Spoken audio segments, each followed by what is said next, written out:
चलिए बच्चों स्टार्ट करते हैं accounts from incomplete records. Generally exam में 10 से 16 नंबर की इसकी वेटेज होती है और 99.9% चांसेस आर देयर कि आपको इस टॉपिक पर क्वेश्चन मिलेगा ही मिलेगा। देखिए इस चैप्टर के अंदर बेसिकली जितना भी अभी तक आपने अकाउंट्स पढ़ा है वो सारा का सारा चेक होने वाला है। मैं आपको थोड़ा सा बता दूं कि accounts from incomplete records exactly होता क्या है। देखिए जो छोटे बिजनेसमैन होते हैं, जिन्होंने अभी बिजनेस स्टार्ट किया होता है या जिनका बिजनेस इनिशियल स्टेजेस में होता है या जो बहुत लो लेवल पे ऑपरेट कर रहे हैं, इतना अच्छा उनका रेवेन्यू नहीं है, तो जनरली ऐसे बिजनेसेस में क्या होता है कि सारी की सारी ट्रांजैक्शंस को डबल एंट्री बुक कीपिंग पर रिकॉर्ड नहीं किया जाता।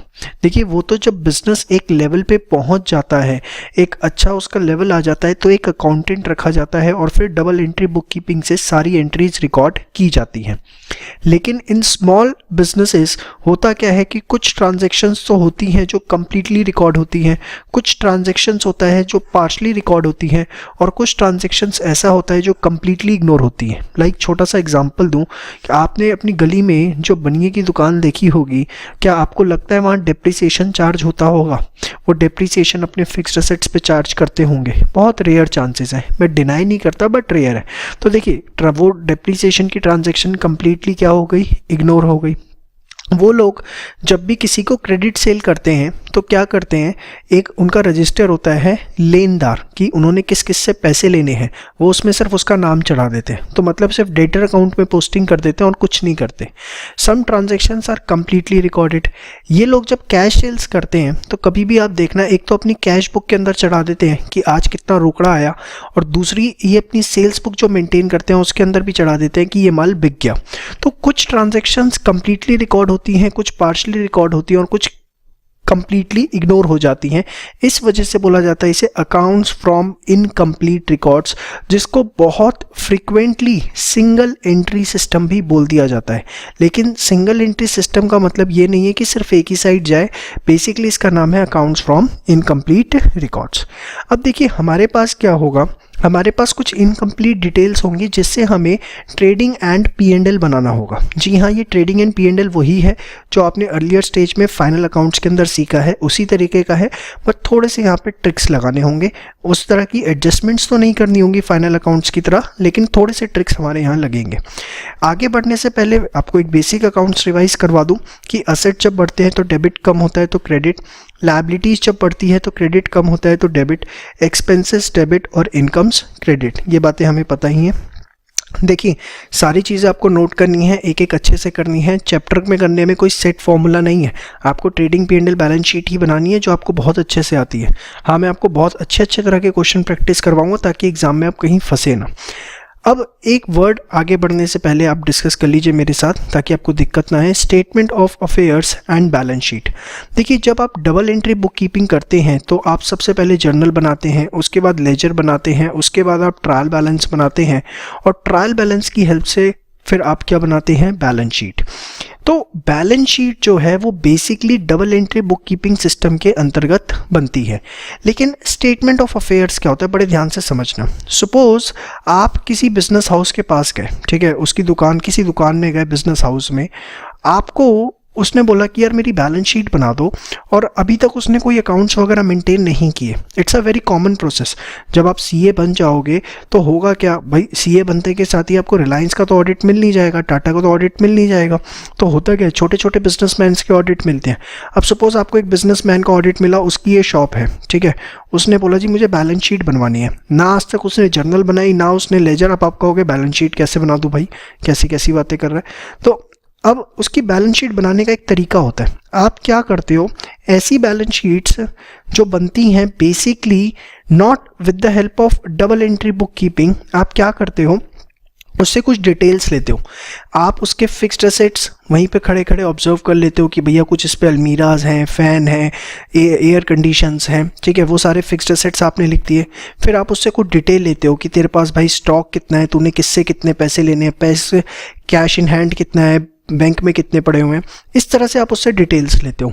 फिर आप पूछते हो उससे बड़े आराम से कि भैया तूने किसी को कुछ पैसा देना तो है, तो बताओ कोई लायबिलिटीज़, कोई आउटस्टैंडिंग एक्सपेंसेस। तो बेसिकली आप क्या करते हो, with the help of observation चीज़ें जो है वहाँ पर इकट्ठी कर रहे होते हो। और उसके बाद आप देखो, इधर आपको सारे असेट्स पता लग गए, वो आपने सब उससे पूछ ही लिया, ठीक है। लायबिलिटी आपने पूछ ली, तो आपको पता है बैलेंस शीट की दोनों साइडें मैच होंगी। असेट्स या तो लायबिलिटी से आएंगे या उसने अपना पैसा लगा रखा होगा, तो ये चीज़ आप एज ए बैलेंसिंग फिगर वहाँ पर निकाल लेते हो।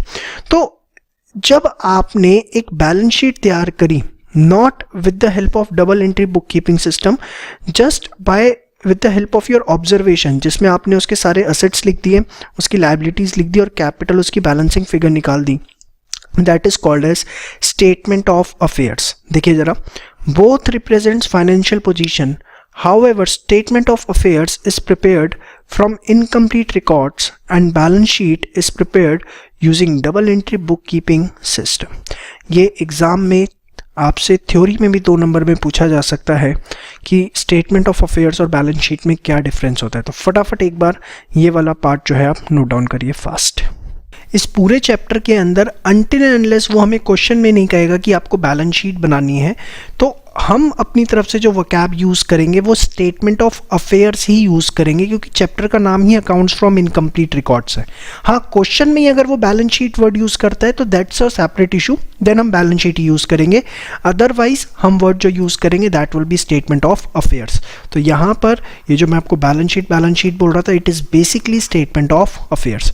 तो hopefully fundamental difference is clear कि that statement of affairs is prepared from incomplete records and balance sheet is prepared with the help of double entry bookkeeping। Note करिए fast. चलिए बच्चों, जैसा कि मैंने आपको बताया, इस चैप्टर के अंदर जितना भी आज तक हमने अकाउंट्स, बेसिक अकाउंट्स सीखा है वो सारा यूज़ होगा। तो एक बार उसे मैं रिवाइज करवा देता हूँ। असाइनमेंट आप लोगों के हाथ में होना चाहिए।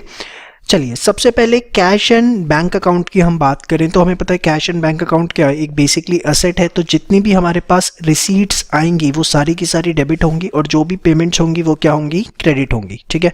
तो आइए, यहाँ कैश एंड बैंक अकाउंट लिखा है मैंने, आप इसे कैश बुक भी लिख सकते हैं, इसमें कोई दिक्कत नहीं है। आइए क्वेश्चन नंबर 1 पे, appropriate the missing figure by preparing the cash and bank account for the year 2010-11 from the following information. अब क्या इन्फॉर्मेशन है, देखिए। सबसे पहले collection from debtors 75,000, payments to, देखिए कलेक्शन फ्रॉम डेटर्स से 75,000 पैसा आया है तो क्या होगा, वो डेबिट होगा। येस और नो, डेटर्स आप देखिए डेबिट हुए 75,000। इसके बाद पेमेंट टू क्रेडिटर्स 52,000 क्रेडिट होगा, येस और no. B R collected 24,000, B R collected मतलब पैसा आपके पास आया। बिल्स पेबल डिस्चार्ज 18,600 पेमेंट गई, क्रेडिट करेंगे, येस और नो। उसके बाद कैश सेल्स डिपॉजिटेड रुपीज़ 17,200, तो कैश सेल्स हुई 17,200 की, तो सेल्स करके पहले आपके पास कैश आया और फिर आपने उसे डिपॉजिट किया। डिपॉजिट करने की कॉन्ट्रा एंट्री होगी, बैंक बैलेंस बढ़ जाएगा, कैश इधर से कम हो जाएगा। कॉन्ट्रा एंट्री हमने करी है, सी लिख देंगे ऐसी, LF बनाने की ज़रूरत नहीं है इंटर लेवल पे, ब्रैकेट में सी लिख दीजिए, सफिशिएंट है, ठीक है। इसके बाद अगर मैं आगे बात करूं, नेक्स्ट कैश परचेजेस 1000, जिसकी हमने चेक से पेमेंट करी है परचेजेस। देखिए जनरली बैंक की जो ट्रांजैक्शन होती है उसके लिए यही लिखा जाता है बाय चेक, तभी आप उसे माने, अदरवाइज ना माने। कैपिटल इंट्रोड्यूस्ड 5,000 रुपीज़ आपके पास आए। ड्राइंग्स 15,000, आपका कैश कम हो गया। Commission received 3,000। आपसे मैं उम्मीद करूंगा क्वेश्चन आप खुद ही करें, लास्ट में बैलेंस चेक करें, आप समझ में आ गया होगा आगे। तो वेजेस पेड आपका 24,000 कम हो जाएगा। उसके बाद आपका सैलरीज पेड 30,000, उतना आपका कम हो गया। कैश रेंट 8800, फिर इंश्योरेंस प्रीमियम 1,600 रुपये, फिर हमने कार्टेज पे करा 500 रुपये, ठीक है। इसके बाद अब हम आगे बढ़ेंगे। एडवर्टाइजिंग पेड 660, ठीक है। तो आपके पास इसके बाद देखिए सबसे बड़ी चीज़, इन्होंने जो एंड में आपको बैलेंस दिया है, these are the opening balances, और उसमें देखिए बैंक का पहले दिया है और कैश का बाद में दिया है। छोटा क्वेश्चन है तब भी गलती होने के पूरे चांसेस हैं। तो कैश बैलेंस PD 28,000 और बैंक का कितना 8700, तो आपका इधर बैलेंस CD आ जाएगा जब आप इसे सॉल्व करेंगे। दिस विल बी 840 एंड 24,900, ठीक है। फटाफट इसे बनाइए फास्ट। देखिए नोट्स पूरे बनाने हैं, आसान है मुश्किल है इससे फ़र्क नहीं पड़ता, लेकिन क्वेश्चन आपको सारे करने हैं। मुझे पता है आपको ये सब चीज़ें आती हैं, लेकिन आप इसे एटलीस्ट एक एक क्वेश्चन जो मैं आपको करवा रहा हूँ वो सारे आपको प्रैक्टिस करने ही हैं। फटाफट इसे करिए फास्ट। चलिए बात करते हैं हम डेटर्स की। डेटर्स अगेन असेट होते हैं, यस और नो। तो डेटर्स अगर बढ़ेंगे तो हम उसको क्या करेंगे, डेबिट करेंगे, और डेटर्स अगर कम होंगे तो क्या करेंगे, क्रेडिट। अब डेटर्स बढ़ किस वजह से सकते हैं, because of credit sales, yes और नो। और कम किस वजह से हो सकते हैं, बिकॉज की बैड डेट्स हो गए, या डिस्काउंट अलाउ किया हमने अपने डेटर्स को, या हमने उनसे बिल्स रिसीवेबल ले लिया, यस और नो, और बीआर एक्सेप्ट करवा लिया उनसे, या उन्होंने पेमेंट कर दी। तो इन सब कारणों से जो हमारे डेटर्स हैं वो क्या हो जाते हैं, कम हो जाते हैं। अब देखिए होता क्या है, जब हम सिंगल एंट्री में क्वेश्चन कर रहे होंगे इस चैप्टर में, तो हमारे पास सारी इंफॉर्मेशन नहीं होगी, कोई ना कोई इंफॉर्मेशन, जैसे डेटर अकाउंट आप बना रहे हैं तो मिसिंग होगी। तो वो बैलेंसिंग फिगर जनरली क्या हो सकती है, if it's a debit balance. देखिए डेबिट बैलेंस का मतलब क्या होता है, बहुत सारे बच्चों को ये भी नहीं पता होता, मैं बता दूं। कोई भी अकाउंट है, डेबिट बैलेंस का मतलब है, सपोज यहाँ पर 100 है और यहाँ पर है 70, तो जिस साइड का टोटल ज़्यादा आ रहा है, इस साइड का टोटल ज़्यादा आ रहा है 100 है, जबकि इस साइड का भी 70 है, तो आप इधर बैलेंस करने के लिए कुछ ना कुछ 30 लिखेंगे, चाहे बैलेंस सीडी लिखें व्हाट्सोएवर, ठीक है, ताकि ये बैलेंस हो जाए। लेकिन ओरिजिनली अगर आप देखें तो डेबिट साइड का टोटल ज़्यादा था और क्रेडिट का कम था, तो वी से कि it's a debit balance. Debit balance का मतलब डेबिट टोटल ज़्यादा है, ठीक है, ये आप इस पे लिख लीजिए। तो अगर डेबिट बैलेंस बच रहा है तो ऑब्वियसली हमें क्रेडिट साइड कुछ ना कुछ लिखना पड़ेगा ताकि दोनों साइड मैच हो जाए। तो जनरली देखो, एक वर्ड मैंने लिखा है जनरली, तो जनरली आप देखेंगे कि अगर डेटर्स अकाउंट में डेबिट बैलेंस है तो बैलेंसिंग फिगर जो है वो कलेक्शन फ्रॉम डेटर्स होगी। या अगर क्रेडिट बैलेंस बच रहा है, क्रेडिट बैलेंस बच रहा है मतलब क्रेडिट साइड का टोटल ज़्यादा है और डेबिट साइड का बैलेंस जो है वो कम है। मेरी बात समझ में आ रही है? सपोज यहाँ आपका 200 है और यहाँ पर आपका 50 है, तो क्रेडिट साइड का टोटल ज़्यादा है, डेबिट का कम है, तो क्रेडिट बैलेंस अगर बच रहा है तो वी विल से कि जनरली देखेंगे, जरूरी नहीं है कि यही बचे, कुछ और भी बच सकती है, बट एक जनरल ओपिनियन आपको ये लेके चलना है कि वो जो बैलेंसिंग फिगर बच रही होगी वो क्रेडिट सेल्स होगी। समझ में आई बात? तो एक बार ये जो रेड इंक से है सिर्फ ये वाला नोट डाउन करना है, ग्रीन वाला आपको कुछ भी नोट डाउन नहीं करना, वो सिर्फ समझाने के लिए, ठीक है। रेड वाला नोट डाउन करिए और क्वेश्चन पे आइए। Ascertain the appropriate missing figure from the total debtors account. Debtors at 31st March 2010 28,000, debtors on 31st March 2011 24,000। तो देखिए ओपनिंग बैलेंस हमारे पास है 28,000, बैलेंस शीट क्लोजिंग बैलेंस 25,000। फिर देखिए सेल्स रिटर्न है, डेटर इससे कम हो जाते हैं तो क्रेडिट कर देंगे 1,000। वैसे तो क्वेश्चन आप खुद करिए उसके बाद मैच करिए, बट दिक्कत है तो आप साथ साथ भी कर सकते हैं। कैश रिसीव फ्रॉम डेटर्स, इससे आपके डेटर्स कम हो जाएंगे, क्रेडिट कर देंगे। बी आर ड्रॉन, तो इससे भी आपके डेटर कम हो जाएंगे क्योंकि बी आर आपने ले लिया। डिस्काउंट अलाउ किया, डेटर्स कम हो जाएंगे, बेड डेट से आपके डेटर्स कम हो जाएंगे। Check receive from debtors, again आपके डेटर्स जो है वो कम हो जाएंगे। बी आर डिसऑनर हो गया। देखिए बी आर डिसऑनर की एंट्री क्या होती है, याद करो। बी आर डिसऑनर की एंट्री होती है debtors account debit to B R, लिख लो आप बेशक, उसके ऊपर अगर याद नहीं आ रही और याद आ रही है तो भी लिख लो, डेटर्स टू बी आर, ठीक है। तो डेटर्स आपके बढ़ गए, आपने बी आर के नाम से यहाँ पर लिख दिया। इसके बाद आप देखिए चेक्स डिसऑनर हो गए 6,000 के, तो इसकी एंट्री क्या होगी चेक्स डिसऑनर की, इसकी एंट्री होगी डेटर्स टू बैंक, तो ये भी आप लिख लीजिए, डेटर्स टू बैंक इसकी एंट्री होती है। तो आपके डेटर्स ये बैंक हो गया यहाँ पर 6,000। तो देखिए अब आपने सब कुछ लिखा, तो इसमें क्रेडिट बैलेंस बचा, और क्रेडिट बैलेंस में मैंने आपको बताया जनरली आप देखेंगे क्रेडिट सेल्स होगी, ठीक है, इन 99.9% केसेस।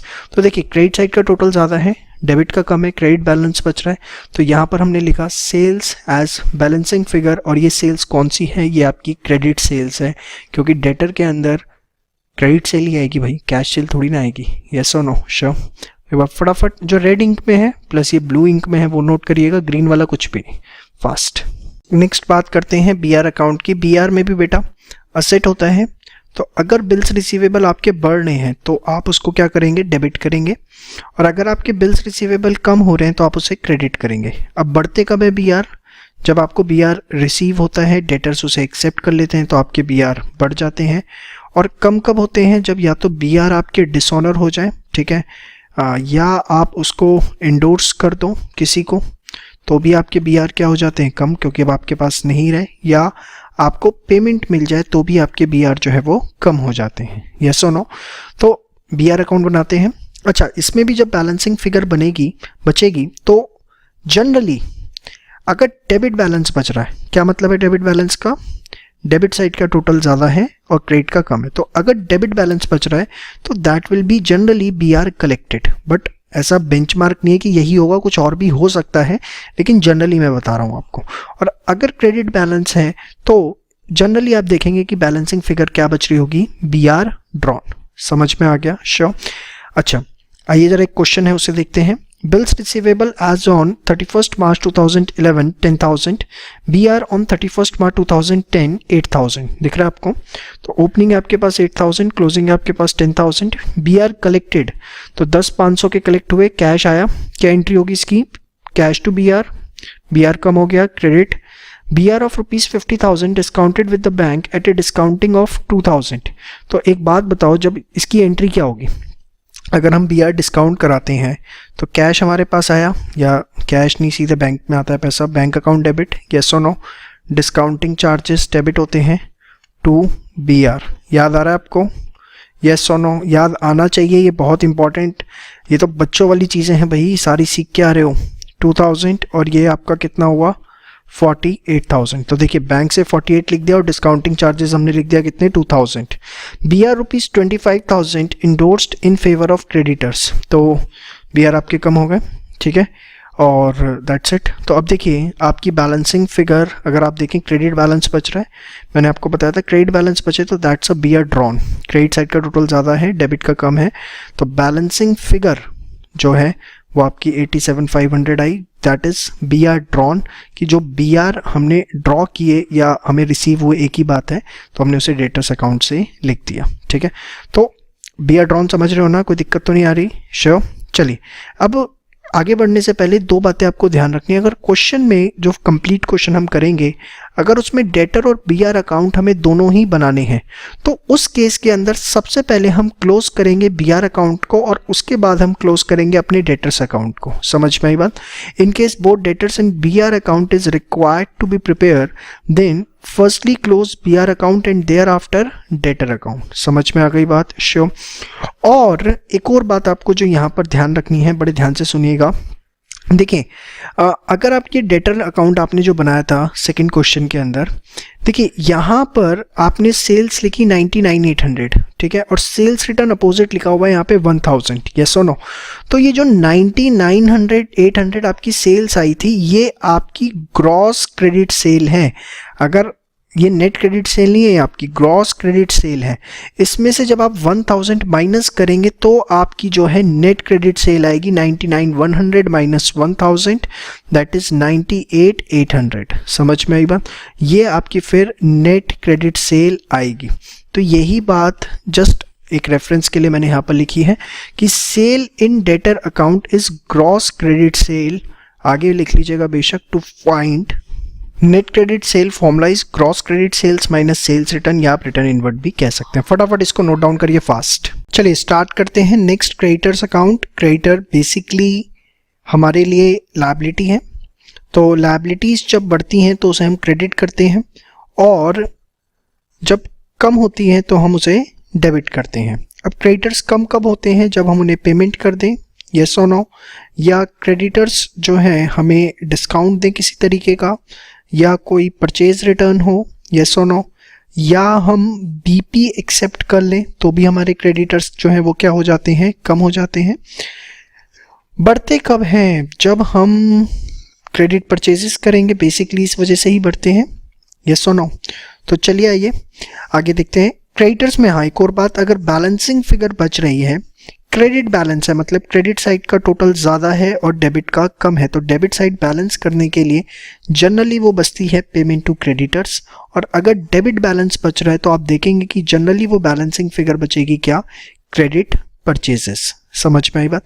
जनरली कह रहा हूँ, कोई बेंचमार्क नहीं है। अगेन स्टार्ट करते हैं क्वेश्चन नंबर 4। पहले आप खुद करिए, कोई दिक्कत आती है तो मेरे से सॉल्यूशन मैच करिएगा। देखिए क्रेडिटर्स एज ऑन 31 मार्च 2012 3000 के हैं और 31 मार्च 2011 को हमारे क्रेडिटर्स हैं 18,000 के। तो ओपनिंग क्रेडिटर्स हैं 18,000 के, क्लोजिंग है हमारे पास कितने के 3,000 के। कैश पेड टू क्रेडिटर्स 52,200, उससे क्रेडिटर्स हमारे कम हो जाएंगे, डेबिट करेंगे। डिस्काउंट हुआ, डेबिट करेंगे, येस और नो। इसके बाद नेक्स्ट अगर आप देखें परचेज रिटर्न 1000 कम हो गए, डेबिट करेंगे। बिल्स पेबल एक्सेप्टेड रुपीज़ 17,000 17,000 रुपये के, तो अगेन क्रेडिटर कम हो जाएंगे। फिर चेक इशू टू क्रेडिटर्स 10,000 कम हो गए, यस और no. B R endorsed in favour of creditors rupees 20,000। अब बी आर इंडोर्स हुए, देखिए बी आर इंडोर्स होते हैं अगर क्रेडिटर्स के फेवर में, तो उसकी एंट्री क्या होती है ये आपको पता होनी चाहिए। एक तो आपके बी आर जो है बेटा वो कम हो जाते हैं, दूसरा आपके जो क्रेडिटर्स हैं वो भी कम हो जाते हैं, यही एंट्री होती है क्योंकि आपके क्रेडिटर्स कम हो गए और दूसरा उधर से बी आर आपका कम हो गया, तो creditors to B R entry होती है। क्रेडिटर डेबिट हो रहा है बी आर से 20,000, यस और नो। इसके बाद B R endorsed in favour of creditors 20,000 out of which 25% bills were dishonored। याद करो, अगर मैं आपको समझाता हूं, इसे बड़े ध्यान से देखिएगा। सपोज हमारे पास कोई बी आर था जिसको हमने मिस्टर बी से पेमेंट रिसीव करनी थी और ये ए है, चलो हम ये हो जाते हैं। हमने इसे इंडोर्स कर दिया सी को, ठीक है। अब ड्यू डेट के ऊपर जो बी है वो रिफ्यूज टू मेक पेमेंट, वो पेमेंट नहीं करता। बी कहता है कि मैं पेमेंट नहीं कर पाऊंगा। तो हमारे लिए हमारी बुक्स में क्या होता है, बी जो है वो हमारा दोबारा से डेटर बन जाएगा और ये हमारा दोबारा से क्या बन जाएगा, क्रेडिटर बन जाएगा, यस और नो।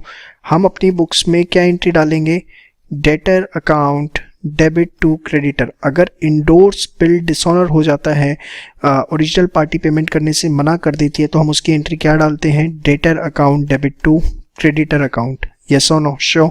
तो वही है, देखिए डेटर टू क्रेडिटर एंट्री होती है, क्रेडिटर क्या हो रहा है, क्रेडिट। अब 20,000 का 25% कितना होता है, 5,000 रुपये। तो देखिए क्रेडिटर, क्रेडिट साइड आपने लिखा डेटर के नाम से 5,000, ठीक है। अब आप देखिए डेबिट बैलेंस बच रहा है, डेबिट का टोटल ज़्यादा है, क्रेडिट का कम है, तो इस साइड बैलेंस करने के लिए हम लिखेंगे purchases as balancing figure 81,200। These are basically your credit purchases, ये आपकी क्रेडिट परचेजेस हैं गुड्स की। समझ में आई बात, श्योर। चलिए सेम वे जैसे अपने क्रेडिटर बी आर अकाउंट बनाया था, सेम वे यहाँ पर बीपी अकाउंट है। बीपी अगेन जो है आपके लिए क्या होता है, लायबिलिटी होता है। लायबिलिटी अगर आपकी बढ़ेगी तो आप उसे क्या करेंगे, क्रेडिट। कम होगी तो आप क्या करेंगे, डेबिट। कम कब हो जाएगी, जब आप बीपी की पेमेंट कर देंगे, यस और नो। और बढ़ कब जाएगा, जब आप बीपी को एक्सेप्ट करेंगे, यस और नो।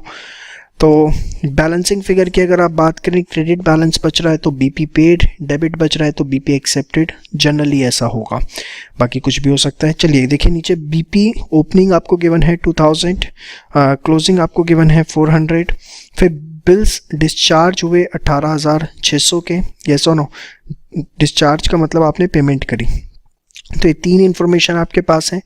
आप देखिए आपके पास डेबिट बैलेंस बच रहा है, दैट रिप्रेजेंट्स कि कितने आपने साल भर में बिल्स एक्सेप्ट किए। बीपी एक्सेप्ट करने की एंट्री क्या होती है बताओ, बीपी एक्सेप्ट करने की एंट्री होती है क्रेडिटर्स टू बिल्स पेबल, हाँ या ना, श्योर। तो ये आपकी एंट्री जो है हो जाएगी 17,000। तो ये आपका मैच हो गया, समझ में आई बात। अब देखिए यहाँ पर भी आपको वही बात ध्यान रखनी है, अगर क्वेश्चन में क्रेडिटर और बीपी अकाउंट दोनों है तो आप सबसे पहले बीपी अकाउंट को क्लोज करेंगे, देन क्रेडिटर अकाउंट को क्लोज करेंगे, समझ में आई बात। और जो परचेजेस आपको क्रेडिटर अकाउंट में दिख रही थी वो कौन सी थी, ग्रॉस क्रेडिट परचेजेस, जो आपको यहाँ दिख रही है ये purchases, these are the gross credit purchases, समझ में आई बात। इसके बाद यहाँ पर आप जो रिटर्न है ये इसमें से माइनस करेंगे तो आपकी नेट क्रेडिट परचेजेस आएंगी। मैं लिख दूँ, net credit purchases are gross purchases gross credit purchases minus purchase return, ठीक है। चलिए अभी हम बेसिक क्वेश्चन जस्ट प्रैक्टिस कर रहे हैं ताकि बड़े क्वेश्चन करते हुए हमें कोई दिक्कत ना। इस तरह का कोई क्वेश्चन एग्जाम में आएगा नहीं, बट ये हमें प्रैक्टिस इसलिए करने ताकि हमारी एक स्मूथनेस जो है वो मेंटेन हो जाए। फटाफट नोट करिए सारा का सारा फास्ट। हाँ जी, चलिए बात करते हैं एक्सपेंसेस किस तरीके से P&L में आते हैं। हमें पता है जो भी एक्सपेंसेस पे किए उसमें outstanding at the end add हो जाते हैं। बिगनिंग में जो आउटस्टैंडिंग होते हैं वो minus, prepaid at the beginning जो है वो प्लस होते हैं और prepaid at the end minus होते हैं, और जो बैलेंस आता है वो P&L में जाता है। ऐसा क्यों होता है? Because of accrual concept. यह सारा हमने अर्लियर स्टेज पे देखा हुआ है। देखिए, इंस्टेड ऑफ दैट हम मेमोरेंडम एक्सपेंस अकाउंट भी बना सकते हैं, क्योंकि आउटस्टैंडिंग एक्सपेंस जो है वो लायबिलिटी होता है और जो प्रीपेड एक्सपेंस होता है वो हमारे लिए क्या होता है? असेट होता है। तो आप चाहे स्टेटमेंट से करिए चाहे एक्सपेंस अकाउंट में बना के करिए, कोई उससे फर्क नहीं पड़ता। एक क्वेश्चन है उसे देखिए जरा। आउटस्टैंडिंग सैलरीज आपको गिवन है, ओपनिंग 10,000, क्लोजिंग 15,000। तो ये आपकी आउटस्टैंडिंग सैलरी जो आपको गिवन है उसका ओपनिंग बैलेंस जो कि लायबिलिटी है 10,000, और ये उसका आपका क्लोजिंग बैलेंस कितना हो गया? 15,000। इसके बाद प्रीपेड सैलरी, इसका ओपनिंग बैलेंस है 20,000 और क्लोजिंग कितना है? 30,000। समझ में आई बात? इसके बाद कैश सैलरी पेड, तो सैलरी पे करने की एंट्री क्या होती है? Salary to cash, salary account debit हो गया, तो ये आपकी P&L से बैलेंसिंग फिगर आ जाएगी 95,000 रुपीज़। आप इसे ऐसे करिए या आप इसे इसमें भी करके करते तो भी आपका वही आंसर आना था कि 1 लाख रुपए हमने सैलरी पे करी। आउटस्टैंडिंग एट द एंड जो है वो 15,000 रुपये है, बिगनिंग में जो है वो 10,000 रुपये है, प्रीपेड इन द बिगनिंग जो है वो 20,000 है और प्रीपेड एट द एंड जो है वो आपका 30,000 है। तो इसको भी अगर आप देखें तो आपका आंसर सेम ही आएगा 95,000 रुपीज़। ठीक है, जस्ट फॉर प्रैक्टिस आपके लिए मैंने बताया। हाँ, इसमें भी सेम वे डेबिट बैलेंस अगर बचता है तो वो P&L बचता है, दैट इज कितना ड्यू हुआ, क्योंकि P&L में ड्यू बेसिस पे जाता है, और क्रेडिट बैलेंस बचता है तो वो पेड, बट जनरली वो P&L ही आपसे निकलवाएगा। फटाफट नोट कर लीजिए फास्ट। इसके बाद सेम वे हमारा मेमोरेंडम इनकम अकाउंट है, जिसमें आउटस्टैंडिंग इनकम हमारे लिए असेट होती है क्योंकि हमें रिसीव होनी है, और प्रीपेड इनकम हमें एडवांस में मिल गई तो वो हमारे लिए लायबिलिटी होती है। तो इसके बेसिस पर भी आप एक क्वेश्चन कर लीजिए नेक्स्ट। इसके बाद एग्जाम क्वेश्चंस पे आएंगे हम, फुल फ्लैश जो आते हैं एग्जाम में। देखिए, एक्रूड इंटरेस्ट आउटस्टैंडिंग इंटरेस्ट है, तो जो आपका आउटस्टैंडिंग इंटरेस्ट है वो हमारे लिए असेट होता है।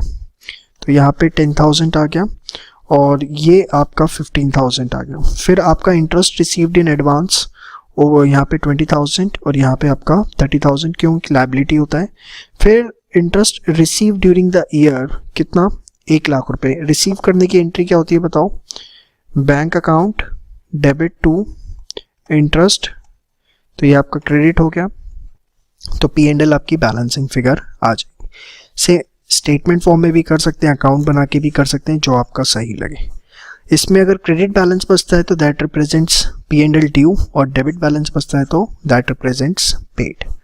तो एक बेसिक प्रैक्टिस हमने सारे असेट, इनकम, एक्सपेंस जो हम बहुत बार अपनी अर्लियर स्टेज में 11th में 12th में फाउंडेशन लेवल पे देख चुके हैं, वो की हमने। अब हम मेन एस्पेक्ट पर आएंगे कि किस तरीके से हमें सिंगल एंट्री के क्वेश्चंस करने होते हैं। ये सिर्फ आपकी एक रिवीजन पॉइंट ऑफ व्यू से था, इसमें मेरा मकसद कुछ भी आपको सिखाना नहीं था, जस्ट आपको एक क्विक रिकॉल देना था चीज़ों के बारे में, जो मैंने आपको फटाफट सारा का सारा दिया। ठीक है, अब मेन पार्ट पे हम जो चैप्टर है जिस मकसद से डाला गया है वो हम शुरू करने जा रहे हैं अपनी। चलिए बच्चों, आपका अब मेन चैप्टर जो है वो यहाँ से शुरू होता है। हम सारे के सारे वो क्वेश्चन करेंगे जो एग्जाम पॉइंट ऑफ व्यू से रिलेवेंट है और 12 से 16 नंबर की अपनी वेटेज रखते हैं। पहला क्वेश्चन मैं आपको करवाने जा रहा हूँ, बड़े ध्यान से एक एक चीज़ सुनिएगा, और एक क्वेश्चन अगर आपने समझ लिया तो आपको 70% ये चैप्टर जो है वो क्लियर हो जाएगा, बाकी 30% हम किश्तों में करेंगे। ठीक है, चलिए स्टार्ट करते हैं question reading. Lucky does not prepare the proper books of accounts, however he maintains a record of his bank transactions, कुछ बैंक ट्रांजैक्शंस का रिकॉर्ड मेंटेन करता है, and also is able to give the following information from which you are requested to prepare final accounts. और कुछ information है जिससे आपको final accounts बनाने हैं। देखिए, फाइनल अकाउंट्स तो बनाने हैं, लेकिन अभी तक हमने देखा है कि ट्रेडिंग P&L बैलेंस शीट के लिए हमारे पास ट्रायल बैलेंस होना चाहिए, और यहाँ पर ऐसा कुछ नहीं है। कुछ इन्फॉर्मेशन जरूर आपके पास है, डेटर्स का ओपनिंग बैलेंस है, क्लोजिंग नहीं है, क्रेडिटर्स का ओपनिंग है, क्लोजिंग ओपनिंग नहीं है, क्लोजिंग है, स्टॉक के दोनों है, बैंक बैलेंस का ओपनिंग बैलेंस नहीं है, क्लोजिंग है 50,000, फिक्स्ड एसेट ओपनिंग क्लोजिंग दोनों है, पर कोई ट्रायल बैलेंस हमें गिवन नहीं है। फिर बैंक ट्रांजैक्शंस कुछ गिवन है, receive from debtors, additional capital brought in, sale of fixed assets, paid to creditors, expenses paid 49250, drawings 25,000, purchase of fixed assets.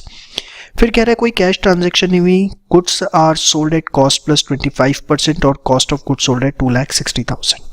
तो देखिए बहुत ही सिंपल होते हैं ये क्वेश्चंस, इसमें कुछ ऐसा टेक्निकल पार्ट नहीं है, सिर्फ कुछ बातें ध्यान रखनी है। सबसे पहले फॉर्मेट खींच लीजिए, ट्रेडिंग एंड P&L का अकाउंट से फॉर्मेट खींचना, अंदर कुछ भी नहीं लिखना आपने।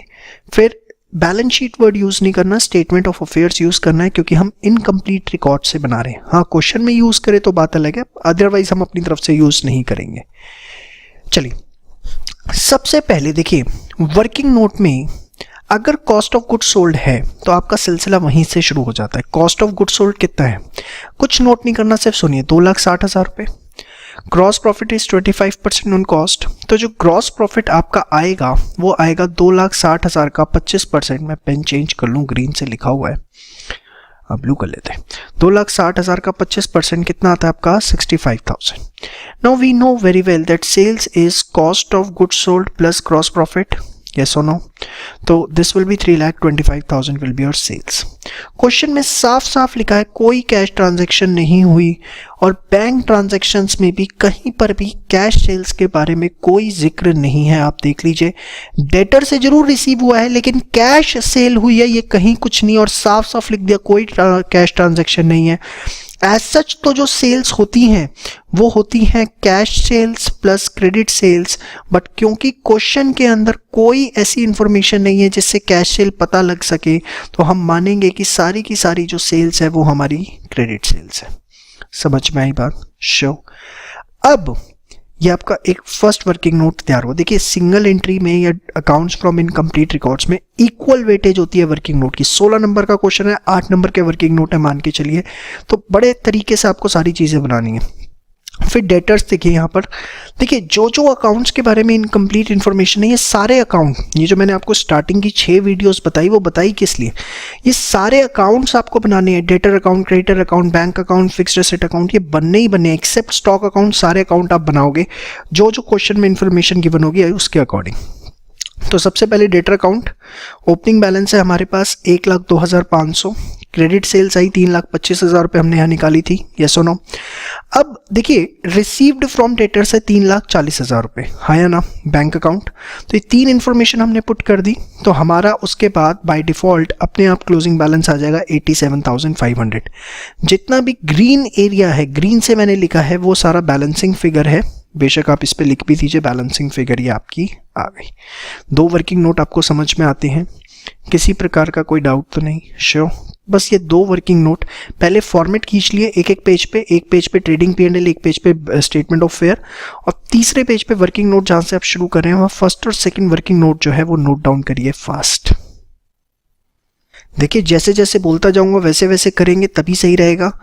सिर्फ 2 वर्किंग नोट बना दिए और उसके बाद रुक जाइए, अब आगे समझते हैं। देखिए वैसे ही अब आपके पास क्रेडिटर्स की भी इंफॉर्मेशन है, स्टॉक भी है, बैंक भी है, तो मैंने बैंक अकाउंट बना लिया पहले। बैंक में अगर आप देखें ओपनिंग बैलेंस अभी हमें गिवन नहीं है, बट नीचे काफ़ी डिटेल्स है। Receive from debtors 3,40,000, bank balance बढ़ गया, कैपिटल 5,000 बढ़ गया, 1,750 का फिक्स्ड एसेट बेचा वो भी बढ़ गया, क्रेडिटर्स को 280 पे करेंगे, बैंक बैलेंस कम हो जाएगा, एक्सपेंसेस की पेमेंट करी, बैंक बैलेंस कम, ड्राइंग्स बैंक बैलेंस कम, फिक्स्ड एसेट से बैंक बैलेंस कम, ठीक है। बैलेंस ईडी आपको गिवन ही है 50, तो ये आपकी बैलेंसिंग फिगर आ गई कितनी, 62,500। समझ में आता है आपको? श्योर। कोई डाउट इसके अंदर? पक्का। चलिए तो अब इसके बाद हम नेक्स्ट आते हैं अपने क्रेडिटर्स पे। क्रेडिटर्स में भी देखिए ओपनिंग बैलेंस गिवन नहीं है। अब क्रेडिटर्स में बनाने से पहले मैं आपको एक चीज़ बोलूँगा, वो करिए, इसको स्किप करते हैं आगे। अभी क्रेडिटर्स पे मत आइए। कॉस्ट ऑफ गुड्स सोल्ड क्या होता है? Opening stock plus purchases minus closing stock, yes और नो? ये हमने निकाल लिया था। ओपनिंग स्टॉक हमें गिवन ही है, परचेजेस और क्लोजिंग स्टॉक हमें गिवन है, तो इससे हमारी परचेजेस निकल जाएंगी, यस और नो? कितनी? 2,72,500, 2,72,500। और अगेन हम इसको क्रेडिट परचेज मानेंगे क्योंकि क्वेश्चन में कैश परचेज की कोई इंफॉर्मेशन गिवन नहीं है, हाँ या ना? अब आइए, परचेजेस आ गई 272,500 और सारी की सारी कौन सी परचेजेस है आपकी? Credit purchases. Creditor account opening हमें पता नहीं है, यहाँ पर ये मैंने जो लिख दिया ये बैंक है, इसे ठीक कर लीजिएगा। हमें पेमेंट जो करी थी क्रेडिटर्स को 2,80,000 की, यस और नो। तो देखिए अगर आप पेमेंट करते हैं तो यहाँ पर भी तो कॉरस्पॉन्डिंग इफेक्ट आएगा, क्रेडिटर आपके कम हो जाएंगे। क्लोजिंग बैलेंस आपको 46 गिवन ही है, यस और नो।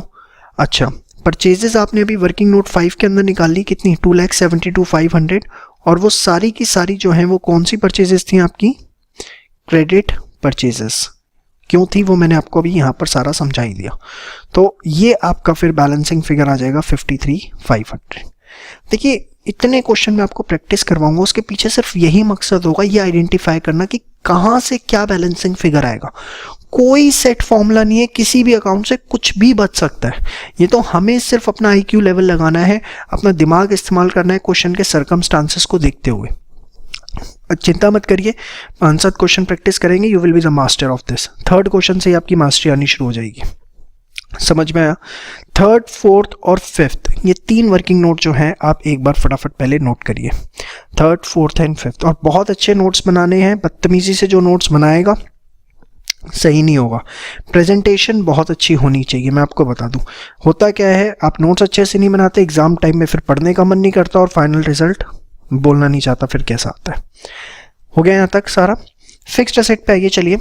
ओपनिंग बैलेंस गिवन है 7,500, 5,000 के आपने फिक्स्ड एसेट परचेज करे थे। देखिए सबसे एंड में बेचा था आपने 1750 का, जिसपे आपको लॉस हुआ कितना, 750 रुपये का, है ना, loss on sale of fixed asset. Closing balance आपको गिवन था 9,000। तो देखिए यहाँ आपकी बैलेंसिंग फिगर, ये मैंने लिखी नहीं, ये आपकी बैलेंसिंग फिगर बची क्या, डेप्रिसिएशन कितना, 1,000 रुपीज़। ये आपका फिक्स्ड एसेट अकाउंट, और इसमें से यही जनरली बचेगा। चलिए, तो अब यहाँ तक आप इतना काम कर चुके हैं, अब कुछ इंफॉर्मेशन पुट भी कर लें। आइए, ट्रेडिंग P&L में ओपनिंग स्टॉक डालिए, परचेजेस आपको पता है, सेल्स आपको पता है, क्लोजिंग स्टॉक पता है, ग्रॉस प्रॉफिट आ जाएंगे, ये ग्रॉस प्रॉफिट यहाँ कॉपी हुए, यस और no. Now we can put depreciation as well as expenses as well as loss on sale of fixed asset जो हुआ था हमारा कितना, 750, हाँ या ना, यही सब हुआ है, पक्का श्योर। तो ये आपके नेट प्रॉफिट्स आएंगे। नेट प्रॉफिट्स आप ब्रैकेट में लिखेंगे और यहाँ लिखेंगे कैपिटल अकाउंट, क्योंकि ट्रेडिंग एंड P&L से फिगर जाती किसमें, कैपिटल अकाउंट में। तो इस तरीके से लिखेगा। सीधे नेट प्रॉफिट भी लिख दीजिए, बट मैं एडवाइस नहीं करूंगा, मैं तो आपको कहूँगा कैपिटल अकाउंट ब्रैकेट में नेट प्रॉफिट लिखिए, ठीक है। तो ये आपका 14,000 नेट प्रॉफिट आ रहे हैं। ट्रेडिंग एंड P&L जो है अब इसके बाद आप कंप्लीट कर लीजिए फास्ट। चलिए आगे बढ़ते हैं। अब देखिए स्टेटमेंट ऑफ फेयर्स में क्लोजिंग बैलेंस 9,000 आपके पास है। इसके बाद डेटर्स आपने निकाल ही लिया था, यहाँ पे क्लोजिंग बैलेंस 87,500 इसका, वो आप पुट कर देंगे। स्टॉक का आपके पास क्लोजिंग बैलेंस है, बैंक आपके पास है, क्रेडिटर्स 46,000 आपको पता है। अब दिक्कत आ जाती है कैपिटल की, ये कैपिटल किस तरीके से आएगी। तो देखिए कैपिटल जो यहाँ पर आएगी दैट इज बेसिकली जो भी ओपनिंग कैपिटल होगी उसमें एडिशनल कैपिटल ऐड होगी, उसमें प्रॉफिट्स ऐड होंगे, फिर माइनस होंगी ड्राइंग्स, तो ही तो क्या आएगी आपकी क्लोजिंग कैपिटल, यस और नो, श्योर। तो अब इस ओपनिंग कैपिटल पहले आपको पता होनी चाहिए, और ओपनिंग कैपिटल कैसे पता लगेगी उसके लिए आपको क्या करना है, आइए मेरे साथ वर्किंग नोट नंबर 7 पे। देखिए हम एक स्टेटमेंट ऑफ अफेयर्स बनाएंगे 1/1/2011 को। सारे ओपनिंग बैलेंसेस, फिक्स्ड एसेट का, डेटर का, स्टॉक का, बैंक का हमने पुट किया, क्रेडिटर्स का हमने पुट किया, और यहाँ हमारी ओपनिंग कैपिटल फिर एज ए बैलेंसिंग फिगर आ जाएगी। जो मैं आपको फर्स्ट वीडियो में बता भी रहा था कि स्टेटमेंट ऑफ फेयर से हम capital as a balancing figure निकाल लेते हैं। फिर यहाँ 169 आई ओपनिंग कैपिटल। प्रॉफिट आपने साल भर में 14,000 कमाए, जो कि आपने यहाँ पे निकाल ही लिया था अपना P&L में, देखिए 14,000, यस और नो। तो ये आपने 14,000 इसमें ऐड किए। ड्राइंग्स 25,000 है माइनस की, कैपिटल एडिशनल 5,000 है, तो क्लोजिंग कैपिटल आ गई 1,63,000। और ये आप जब यहाँ पुट कर देंगे तो आप देखेंगे दोनों साइड आपकी मैच हो रही है। अब आप ये सोच भी सकते हैं, मुझे पता है आपका पूरा दिमाग लग रहा होगा कि सर इसी को बैलेंसिंग फिगर निकाल देते हैं।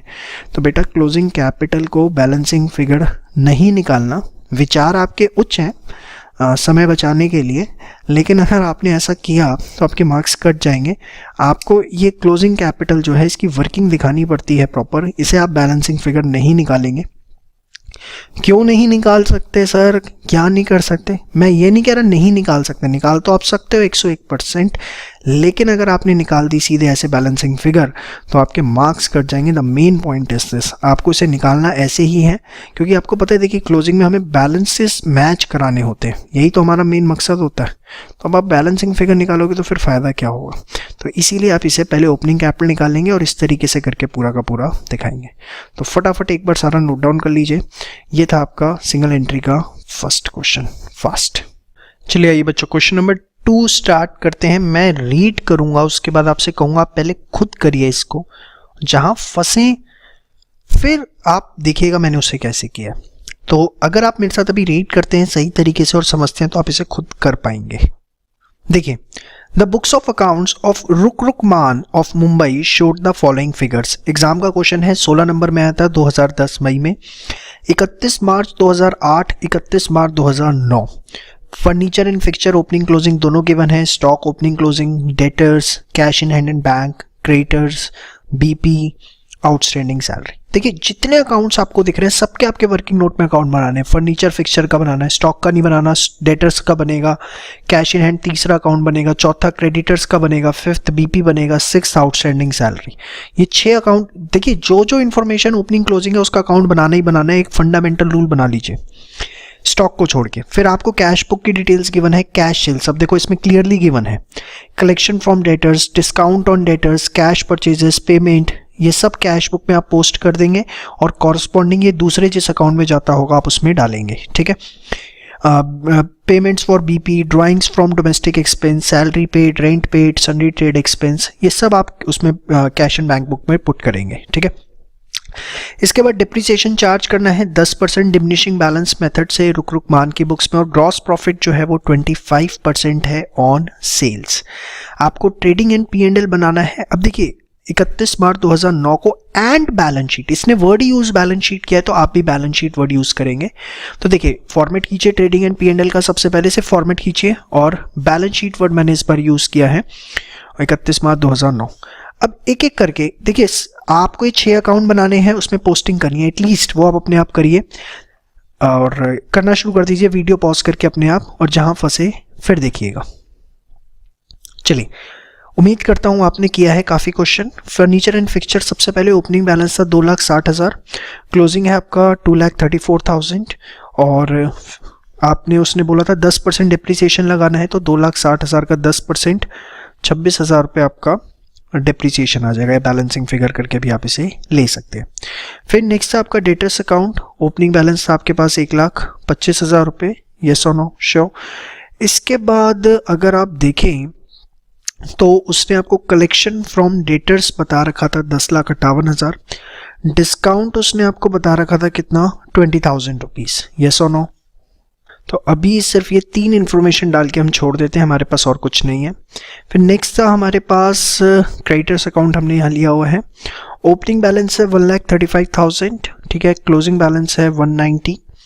इसके बाद अगर आप देखें तो पेमेंट टू क्रेडिटर्स गिवन है 973, डिस्काउंट आपको गिवन है 32,000 का, और पेमेंट फॉर अगर आप देखें, अच्छा वो तो बिल्स पेबल का है, बीपी अकाउंट भी है तो पहले वो भी बना लीजिए नीचे। ओपनिंग बैलेंस आपके पास है 70। देखिए जिस अकाउंट में जितनी इन्फॉर्मेशन आए एट ए टाइम वो डालिए, कोई दिक्कत नहीं है कि एक अकाउंट पूरा हो रही है, ऐसा कुछ नहीं है। जो जो आपको समझ में आता है पुट करिए। BDCD पेमेंट हुई थी बिल्स पेबल की कितनी, 4,30,000। देखिए अब इसमें 3 चीज़ें आ गई, तो इससे आपकी बैलेंसिंग फिगर आ गई क्रेडिटर्स अकाउंट कि आपने साल भर में कितने बीपी एक्सेप्ट किए, कितने किए, 4,40,000। और याद करो मैंने स्टार्टिंग की वीडियो में बताया था कि अगर क्रेडिटर्स और बीपी अकाउंट दोनों एक ही क्वेश्चन में हो तो पहले बीपी अकाउंट को क्लोज करना फिर क्रेडिटर अकाउंट को। वो इसीलिए बताया था क्योंकि यहाँ जनरली कुछ ना कुछ बैलेंसिंग फिगर बच जाती है जो यहाँ से ट्रांसफर होगी अब कौन से अकाउंट में, क्रेडिटर अकाउंट में। 4,40,000 रुपये की जो फिगर थी, समझ में आया आपका। तो अब क्रेडिटर अकाउंट आपका कंप्लीट होता है 1 2 3 4, और इधर से ये तो आपकी परचेजेस जो है वो बैलेंसिंग फिगर आ गई 15 लाख। और ये कौन सी परचेजेस आपकी आई हैं, जी हाँ ये आपकी आई हैं क्रेडिट परचेजेस। समझ में आया? शो। अब देखिए क्रेडिट परचेजेस आपके पास आ गई, कैश परचेजेस उसने बताई रखी है 6,15,000 ओपनिंग क्लोजिंग स्टॉक है, तो इससे काफ़ी चीज़ें निकल सकती हैं। देखिए टोटल परचेजेस इस cash purchase plus credit purchase 6,15,000 plus 15 lakh 21,15,000 आ गया। अब इससे हम कॉस्ट ऑफ गुड्स सोल्ड निकाल सकते हैं which is opening stock plus purchases minus closing stock. Opening stock is 2,45,000, this is purchases 21,15,000, closing stock is 3,20,000, तो कॉस्ट ऑफ गुड्स सोल्ड आ गया 20,40,000। Gross profit था 25% ऑन सेल, तो 25/100 ऑन सेल है, तो can we write 25/75 on cost? Yes और no? भाई इसका मतलब क्या होता है कि 100 रुपए की सेल पे 25 का प्रॉफिट है, तो 100 की सेल पे अगर 25 का प्रॉफिट है तो कॉस्ट कितनी होगी? 100 की सेल 25 का प्रॉफिट 75 पे कॉस्ट होगी, तो 25/75 ऑन कॉस्ट। या जिनको समझ में नहीं आता वो देखो ऊपर वाली चीज़ ऐसी दिस रहती है और दिस में से दिस माइनस करके यहाँ लिख देते हैं, तो ऑन कॉस्ट आ गया। ये बहुत बार आपको सिखाया हुआ है मैंने। तो 20,40,000 का 25/75 ग्रॉस प्रॉफिट आ गया अपना 6,80,000। ये सुनो, now cost of goods sold 20,40 था, उसमें अगर हम ग्रॉस प्रॉफिट ऐड कर दें तो हमारी सेल्स आ जाती है कितनी? 27,20,000 रुपये। हाँ या ना? शो। तो आप एक बार जो है ये सब जितना मैंने आपको बताया इसको नोट कर लीजिए फास्ट। चलिए अब देखिए सेल्स आ गई 27,20, क्रेडिट सेल्स अगर निकालनी है तो can I write total sales minus cash sales? तो टोटल सेल्स इतनी आई थी, कैश सेल्स आपको गिवन है 16,20,000, तो आपकी क्रेडिट सेल्स कितनी आ जाएंगी बेटा? 11 लाख रुपए। तो ये 11 लाख रुपए यहाँ पर ये जो फिगर आई थी आपकी, ये आपकी कौन से वर्किंग नोट से आई? वर्किंग नोट 6 से। तो इसीलिए मैंने कहा था ज़रूरी नहीं है सारी चीज़ें एक बार में निकल ही जाएँ आपकी, ठीक है। तो इसके बाद ये आपका बैलेंस शीट आ जाएगा 147। फटाफट यहाँ तक 6 वर्किंग नोट तक सारा का सारा नोट डाउन कर लीजिए फास्ट, कुछ भी बचना नहीं चाहिए। 6 वर्किंग नोट तक सारा का सारा नोट डाउन करिए फास्ट। चलिए अब ट्रेडिंग अकाउंट में एक बार इंफॉर्मेशन डाल दीजिए। ओपनिंग स्टॉक आपके पास है, परचेजेस है, सेल्स है, यहाँ टोटल सेल्स टोटल परचेजेस आती हैं, क्लोजिंग स्टॉक है, ग्रॉस प्रॉफिट आपके पास है, वो आपका ये आ गया, ठीक है। चलिए अब इसके बाद यहाँ तक एक बार ट्रेडिंग एंड P&L जो है वो फटाफट नोट डाउन कर लीजिए फास्ट। नोट डाउन कर लिया? गुड। चलिए अब आते हैं अपने नेक्स्ट वर्किंग नोट पे, salary due during the year. देखिए आउटस्टैंडिंग सैलरीज गिवन है और पेमेंट गिवन है 2,36,000, तो जितना पे किया उसमें क्लोजिंग आउटस्टैंडिंग ऐड कर दिया, ओपनिंग आउटस्टैंडिंग माइनस कर दिया, 237 आ जाएगा। आप इसे चाहे तो अकाउंट बना के भी कर सकते हैं, लेकिन ऐसे भी काफ़ी है। तो देखिए यहाँ पर P&L में हमने जो है वो सैलरीज लिखी, रेंट को लेके कुछ आउटस्टैंडिंग नहीं गिवन था, एज इट इज़ लिख दिया। सन्ड्री ट्रेड में भी कुछ प्रीपेड एडवांस नहीं, एज इट इज़ लिख देंगे। डेप्रिसिएशन लिख देंगे। डिस्काउंट अलाउड टू डेटर्स 20,000 आ जाएगा। रिसीव कितना हुआ था क्रेडिटर से वो भी हमें गिवन था, वो भी हम लिख देंगे। तो आपके नेट प्रॉफिट्स आ गए, that is from the capital account. Trading account आपका कंप्लीट होता है, फटाफट इसे करिए फास्ट। अब अपना कैश अकाउंट रह गया, उसको बना लेते हैं। देखिए कुछ ऐसा नहीं कि स्पेसिफिक ऑर्डर होता है वर्किंग नोट का, जो आपको सही लगे आप वैसे करिए, कुछ मन में मत पालिए, नहीं तो खामा का परेशान होंगे। सिर्फ कॉन्सेप्ट होना चाहिए कि हाँ कहाँ से क्या निकलता है। ओपनिंग बैलेंस, फिर कैश सेल्स थी, फिर कलेक्शन फ्रॉम डेटर पैसा आया, कैश परचेजेस पैसा गया, क्रेडिटर्स को पेमेंट करा, उसके बाद डिस्काउंट इसमें नहीं आएगा, पेमेंट हुई बिल्स पेबल की, ड्राइंग्स हैं, सैलरी पे किया, रेंट पे किया, इसके बाद सन्ड्री ट्रेड क्रेडिट एक्सपेंसेस, तो आपका बैलेंस CD आ गया 1,01,000, ठीक है। तो ये बैलेंस CD आ गया।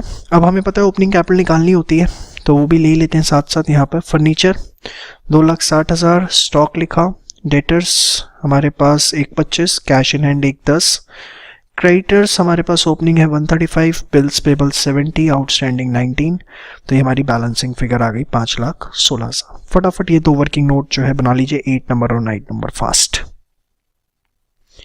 चलिए अब आते हैं क्लोजिंग बैलेंस शीट पे।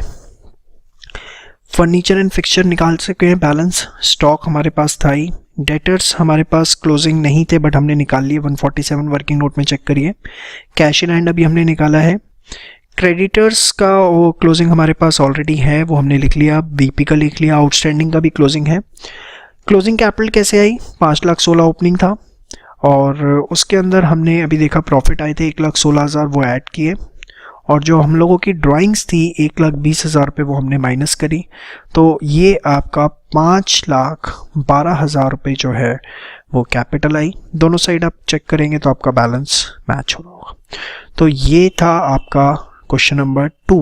देखिए बहुत सिंपल है, अरे उल्टा बेसिक अकाउंट्स हमारी स्ट्रॉन्ग करता है। चैप्टर में कुछ भी नहीं है, फ्री के लड्डू हैं। 16 नंबर का क्वेश्चन आएगा तो 12 नंबर से कम तो आएगा भी नहीं, और जनरली 90% टाइम इसका क्वेश्चन आ ही जाता है, तो इसे बहुत अच्छे से तैयार करिए। चलिए ये बच्चों क्वेश्चन नंबर 3 स्टार्ट करते हैं। सबसे पहले रीड करिए, from the following information furnished by Shri Ram ji prepare trading and P&L for the year ended 31 March 2011 and draft his balance sheet. Again इस क्वेश्चन में बैलेंस शीट लिखा है तो फिर बैलेंस शीट ही वर्ड यूज करेंगे। क्रेडिटर ओपनिंग क्लोजिंग गिवन है, एक्सपेंसेस गिवन है, fixed asset, stock in hand, cash in hand, cash at bank. देखिए इस बार तो अलग अलग इन्फॉर्मेशन है, कैश इन हैंड अलग, कैश एट बैंक अलग। तो कैश बुक डबल कॉलम बना लीजिए या अलग अलग भी बना सकते हैं दोनों अकाउंट। सन्डी डेटर, तो देखिए वर्किंग नोट में अकाउंट तो सारे बनाने, स्टॉक को छोड़ के, क्रेडिटर का भी, एक्सपेंसेस का भी, फिक्स्ड असेट का, कैश बुक डबल कॉलम और सन्डी डेटर। ठीक है, ये तो बनाना ही बनाना है। इसके बाद नीचे आपको ट्रांजैक्शंस गिवन है, cash and discount credited to debtors, returns from debtor, bad debts, sales.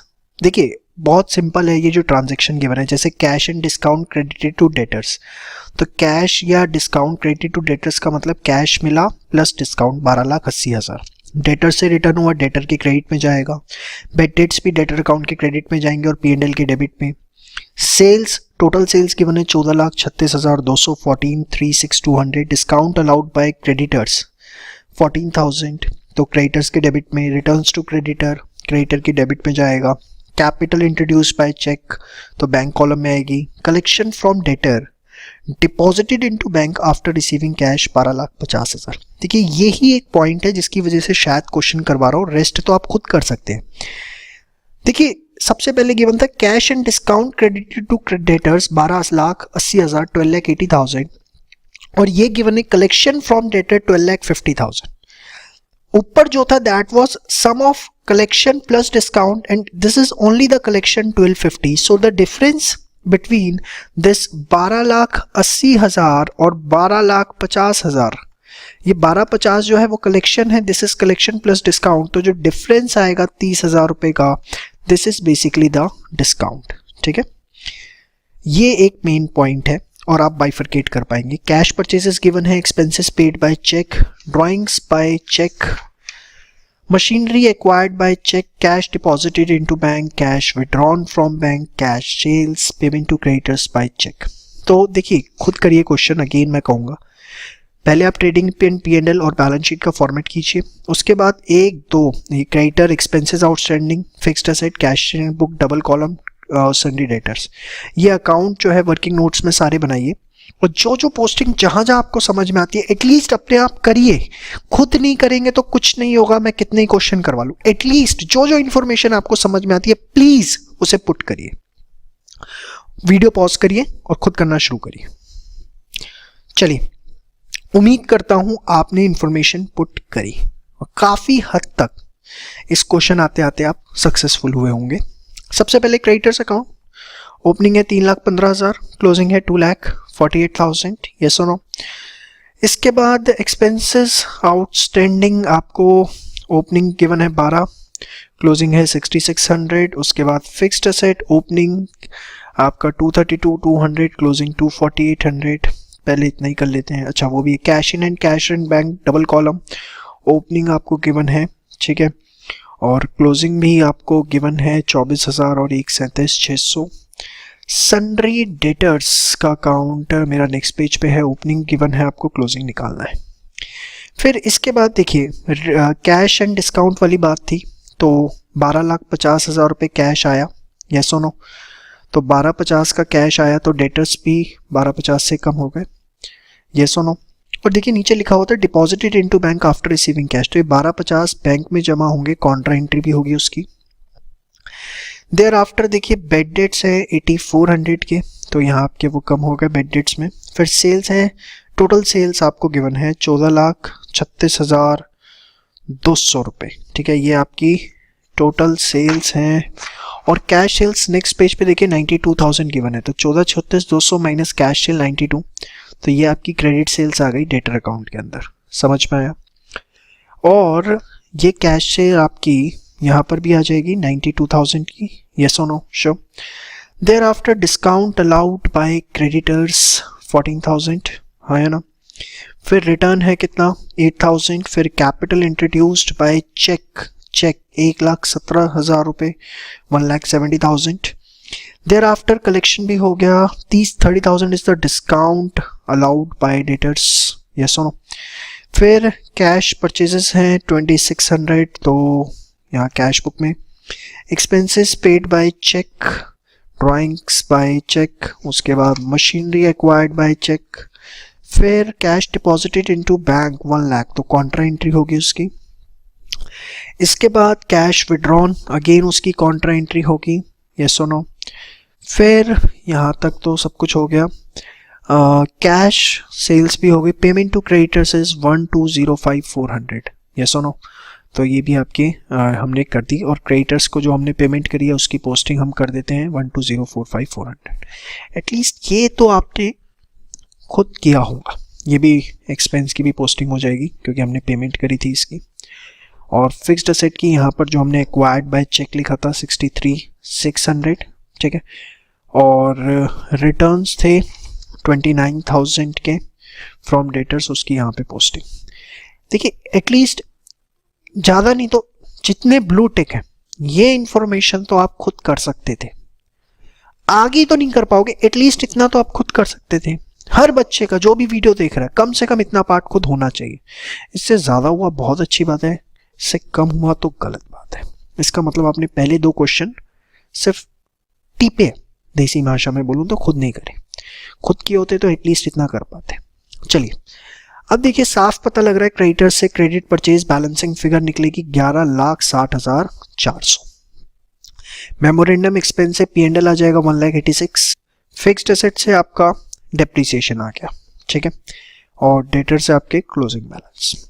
अब आप कह रहे हैं सर सब कुछ बात कर ली, कैश एंड बैंक में क्यों नहीं बात करी? देखो अगर आप देखोगे ना तो दोनों साइड इक्वल फिगर बच रही। कैश में जितना डेबिट बैलेंस है बैंक में उतना ही क्रेडिट बैलेंस है, और कोई ऐसी चीज़ है ही नहीं जो हम निकाल सके कैश एंड बैंक से।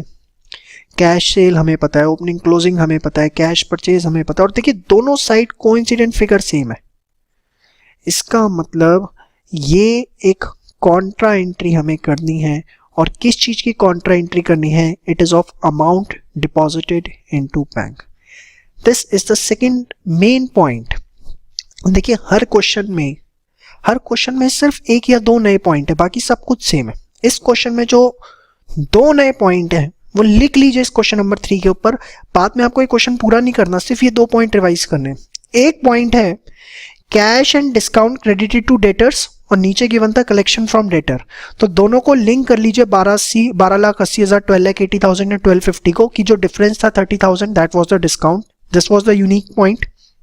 And the second unique point of this particular question is that the balancing figure, ये लिख लीजिए, that the balancing figure in this cash and bank account is amount deposited into bank representing the contra entry. That's it, nothing more than that. क्या इस क्वेश्चन में इसके अलावा कुछ भी नहीं। फिर आप अपना स्टेटमेंट ऑफ अफेयर्स बनाएंगे, ओपनिंग सारी इंफॉर्मेशन पुट करिए, सारी की सारी कैपिटल आपकी आ जाएगी। इसके बाद अब आ जाइए ट्रेडिंग P&L के ऊपर। ओपनिंग स्टॉक आपके पास है, यस और नो। परचेजेस हैं 11,81,000। This is cash purchases as well as credit, उसमें से रिटर्न माइनस किया। सेम वे सेल्स है, उसमें से रिटर्न माइनस किया। उसके बाद क्लोजिंग स्टॉक यू हैव, तो ग्रॉस प्रॉफिट आ गया बैलेंसिंग फिगर। इसके बाद बेड डेट्स डाला, discount, expenses, depreciation, discount received is income, तो कैपिटल आ गई आपकी, ठीक है।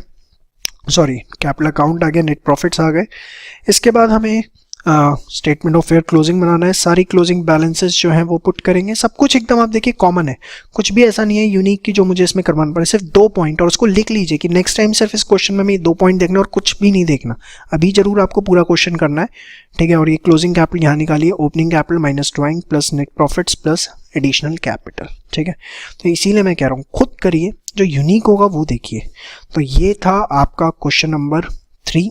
आप देखिए क्लासरूम में मैं अपने होमवर्क में देता हूँ क्वेश्चन, सिर्फ 2 पॉइंट समझा करके। वीडियो में होमवर्क देना पॉसिबल नहीं है, इसलिए मुझे पूरा डिस्कस करना पड़ा आपके साथ, लेकिन ये 2 ही पॉइंट्स इसके अंदर हैं और उम्मीद करता हूँ मेजॉरिटी क्वेश्चन आप खुद कर पाए होंगे। चलिए आगे बढ़ते हैं। बेशक एक बार तीनों क्वेश्चन आगे बढ़ने से पहले रिवाइज कर लीजिए ताकि हर अगला क्वेश्चन हम फुल कॉन्फिडेंस से कर पाए। Thank you. चलिए क्वेश्चन नंबर 4 आपके लिए टेस्ट क्वेश्चन है। जस्ट इसे रीड करिए और अपने आप करिए, और जितना % ये क्वेश्चन आपसे हो गया उतना आपको सिंगल एंट्री समझ में आ रहा है। कुछ भी नहीं बताऊंगा, सिर्फ इतना हिंट दे रहा हूं, वही वाला पुराने वाला कि bank account, debtor account, creditor account, fixed asset account सारे बनने हैं और सारी इंफॉर्मेशन आपके पास है। कॉस्ट ऑफ गुड्स सोल्ड भी है, gross profit 25% on cost of goods sold, book value of asset sold, prepare trading and P&L in balance sheet. तो कॉस्ट ऑफ गुड्स सोल्ड से आप शुरू करिए, अपने आप करिए फास्ट, इट्स अ टेस्ट। जी हाँ, उसके बाद मैं आपको बताता हूँ क्या होगा। प्लीज़ वीडियो मत देखिए, पॉज कर दीजिए और अपने आप प्लीज़ इसे ट्राई करिएगा, तभी पर्पस हमारा जो पढ़ाई का है वो पूरा हो पाएगा। तो चलिए उम्मीद करता हूँ आपने मेरी बातें सुनी हैं और अपने आप ही किया है क्वेश्चन। देखिए इस मीडियम से पढ़ने का सिर्फ एक ही मैं कहूँ ड्रॉबैक है कि मैं आप पे नज़र नहीं रख सकता, लेकिन अगर आप ईमानदारी अपना लें कि जो सर कह रहे हैं हम वो करेंगे, मैं चेक करने तो आपको नहीं आ सकता, तो मैं आपको डैम श्योर कह रहा हूँ कि आप ऑल इंडिया रैंक भी ला सकते हैं। ये एडवांटेज भी है इस मीडियम से पढ़ने का, क्योंकि इसमें सिलेबस बहुत टाइमली पूरा होगा। तो चलिए देखते हैं आपने क्या क्या किया है। कॉस्ट ऑफ गुड्स सोल्ड है 2,60,000, 25% ऑन कॉस्ट था, तो ग्रॉस प्रॉफिट आपके 65 आए होंगे। 260 + 65 325 आपकी सेल्स आई, यस और नो। फिर cost of goods sold is opening stock plus purchases minus closing stock, तो इससे आपने परचेजेस निकाल ली होगी अपनी, करा यही पक्का श्योर। इसके बाद आपने अकाउंट्स बनाए अपने, तो क्लोजिंग बैलेंस था आपके पास 87,500, कलेक्शन आपको गिवन थी 340, सेल्स आपके पास आई गई थी, उसे आपने क्रेडिट सेल माना क्योंकि कैश सेल के बारे में कोई इन्फॉर्मेशन नहीं है। और फिर ये आपका बैलेंसिंग फिगर बचा। सेम वे क्रेडिटर्स में आपने बैलेंस शीट ही गिवन था, परचेजेस आपने सारी की सारी क्रेडिट मानी है यहाँ पर। उसके बाद ये आपका पैसा आया। फिर सेम वे आपका फिक्स्ड एसेट, ठीक है, आप देखिए सारी की सारी इन्फॉर्मेशन। फिर सेम वे बैंक अकाउंट अगर आप देखें, fixed asset, drawings, expenses, creditor, CD, ये सब आपको गिवन था, ये आपका बैलेंसिंग फिगर बचा, यस और नो। फिर आपने स्टेटमेंट ऑफ अफेयर्स बनाई, तो आप देखिए ओपनिंग कैपिटल आपका आया। और उसके बाद ये सारी इन्फॉर्मेशन आपने पुट करी अपने ट्रेडिंग एंड P&L में, तो आप देखेंगे कि आपका कैपिटल आया होगा 14,000, मतलब नेट प्रॉफिट, और यहाँ पर ये आपकी बैलेंस शीट 2,09,000 से मैच हो रही। आपको पता है क्वेश्चन नया नहीं है, जो आपने क्वेश्चन नंबर 1 किया था अगर आप देखें तो ये वही क्वेश्चन है। जस्ट आप एक बार चेक करिए क्वेश्चन नंबर 1 और क्वेश्चन नंबर अपने 4 को।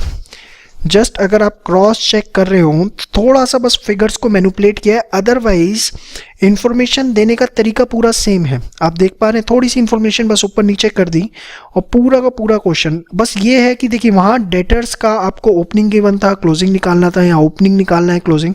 और देखिए वो क्वेश्चन 2004 में आया था और ये क्वेश्चन फिर 2008 में रिपीट हुआ। जितने CA इंटर में लास्ट 10 ईयर्स के, मैं कह रहा हूँ 10 ईयर्स के पेपर कट जाए ना अगर कोई बच्चा, वो फेल हो ही नहीं सकता। ये CA इंटर का पेपर है, क्वेश्चन रिपीट होने ही होने हैं। कहाँ से बनेंगे नए नए क्वेश्चन? जितने बनने थे सब बन चुके आज तक, ठीक है। और कुछ नया बनेगा भी तो 10-20% एक नया पॉइंट ही तो बन सकता है। 80% कॉन्सेप्ट्स विल रिमेन सेम, आपके सामने है। क्वेश्चन नंबर 2004 में है, 2008 में, 2011 से लेकर 2018 तक एक नया क्वेश्चन एग्जाम में नहीं आया, सारे रिपीट हो रहे हैं। तो चलिए उम्मीद करता हूँ कि आपने इसको अपने आप किया होगा और कोई दिक्कत नहीं आई होगी, और दिक्कत आई तो भैया सीधी सी बात है, आगे मत बढ़ो, पहले इतना अच्छे से रिवाइज करो, क्योंकि इसमें भी दिक्कत आई तो फिर गलत बात है।